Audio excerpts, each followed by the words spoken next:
తెలంగాణలో Congress party BC రిజర్వేషన్లపై రెండు నాలుకల ధోరణిని అవలంబిస్తూ సమాజాన్ని తప్పుదోవ పట్టిస్తుందని బీజేపీ నాయకులు మహేష్ సంజీవులు ఆరోపించారు.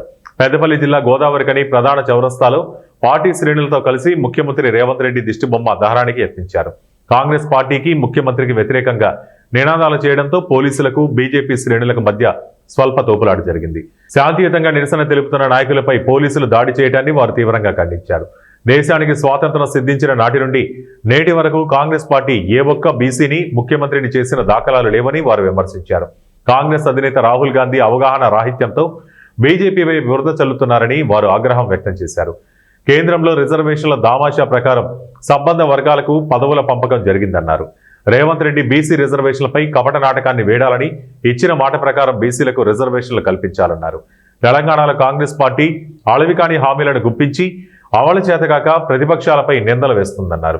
ఎప్పటికైనా ముఖ్యమంత్రి రేవంత్ రెడ్డి న్యాయ సలహాలు పాటించి స్థానిక సంస్థల ఎన్నికల్లో బీసీ రిజర్వేషన్ బిల్లు అమలుకు చిత్తశుద్ధితో వ్యవహరించాలని, లేని పక్షంలో తెలంగాణ సమాజం రాబో ఎన్నికల్లో తగిన గుణపాఠం చెబుతుందని వారు హెచ్చరించారు.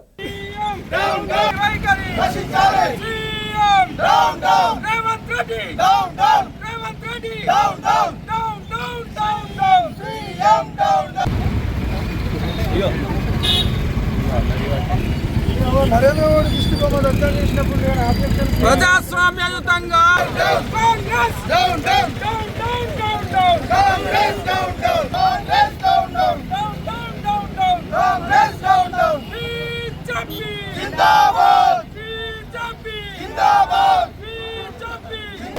చట్టాలు ఉన్నాయి కదా, నరేంద్ర మోడీ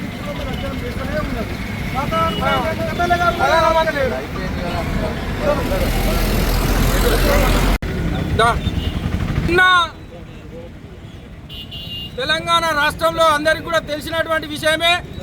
42% బీసీల రిజర్వేషన్ పేరుతో కాంగ్రెస్ పార్టీ కపట నాటకాన్ని తెరలేపి ఒక రెడ్డి రిజర్వేషన్ సంబంధించినటువంటి జీవో ఇస్తాడు, ఇంకో రెడ్డి ఈ యొక్క రిజర్వేషన్ సంబంధించి కోర్టుల పిటిషన్ వేసి నిన్న బీసీలకు తీరని అన్యాయం చేసిండ్రు. ఈ యొక్క రాష్ట్రంలో అత్యధిక జనాభా కలిగినటువంటి బీసీలకు తీరని అన్యాయం చేస్తూ ఈ యొక్క కాంగ్రెస్ ఒక నాటకాన్ని తెరలేపింది. ఈ యొక్క దీన్ని బీసీ సంఘాలతో పాటుగా భారతీయ జనతా పార్టీ తరఫున తీవ్రంగా ఖండిస్తూ ఉన్నాం.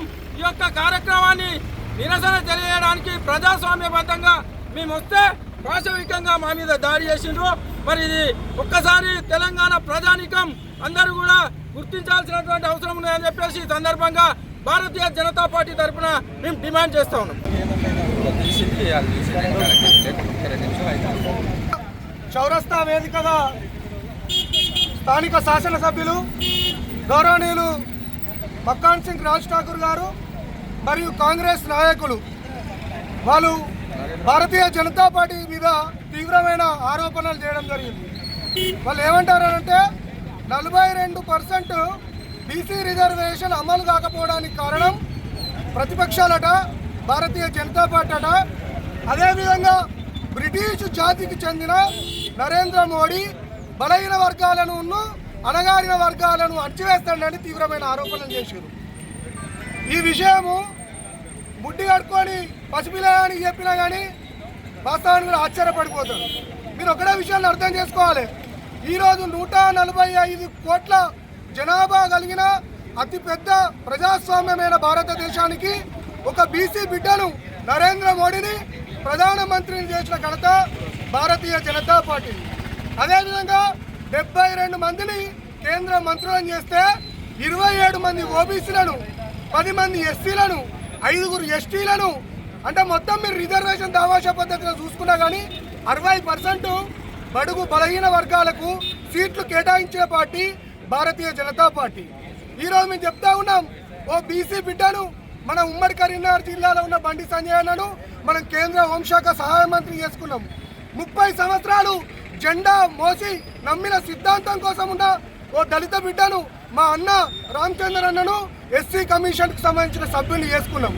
అదేవిధంగా తెలంగాణ లోపల మొన్నటి అసెంబ్లీ ఎలక్షన్ లోపల మేము భారతీయ జనతా పార్టీని మీరు గెలిపిస్తే బీసీ ముఖ్యమంత్రిని ప్రకటించిన ఏకైక దమ్మున్న పార్టీ భారతీయ జనతా పార్టీ.